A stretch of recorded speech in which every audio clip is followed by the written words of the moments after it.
Mga nanag-edad og 59 anyos nga mga taga Lapu-Lapu City, gidasig nga karon pa lang magpa-pre-register na sa Office of the Senior Citizens Affairs aron sa pagtungtong na sa edad nga 60 anyos, madawat gilayon ang financial assistance. Ani ang report. Gitigom kaganihang buntag ang mga presidente sa mga asosasyon sa mga senior citizens sa matag barangay ug mga nanag-iya sa mga pharmacy, restaurants ug ubang mga stakeholders sa dakbayan sa Lapu-Lapu. Kini aron mapaubos sila sa orientation ug review sa balaod nga nagproteher sa katungod sa mga senior citizens. Si Lapu-Lapu City Councilor Annabeth Quizon, kinsa mo'y chair sa Committee on Social Services, Senior Citizens and PWD ug usa sa mga namong sa tigom, midasig sa mga nanag-edad ug 59 anyos nga mga taga Lapu-Lapu City nga magpa-pre-register na sa buhatan sa Office of the Senior Citizens Affairs aron maandam na usab sa konseho ang budget alang sa financial assistance sa mga senior citizens sunod tuig.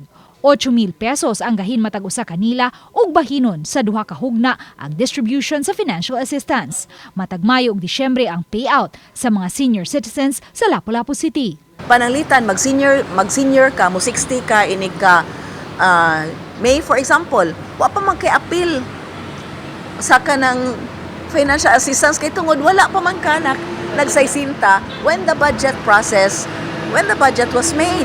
So gusto na mo nga mag-anticipate na may magkibaw na may og pila di ay ang musaysinta ini kami para ma-appeal makadawat na gyud sila upon reaching 60 makadawat na gyud sila sa ilang financial assistance. Sa kasamtangan, adunay 33,705 ka mga registered senior citizens ang Lapu-Lapu City.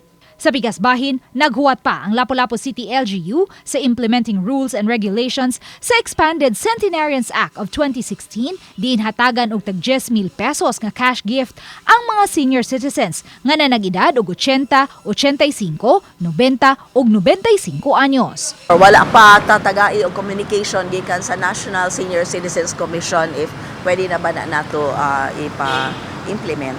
Uban ni Marlon Melgazo, Luan Yarondina, Balitang Bisdak.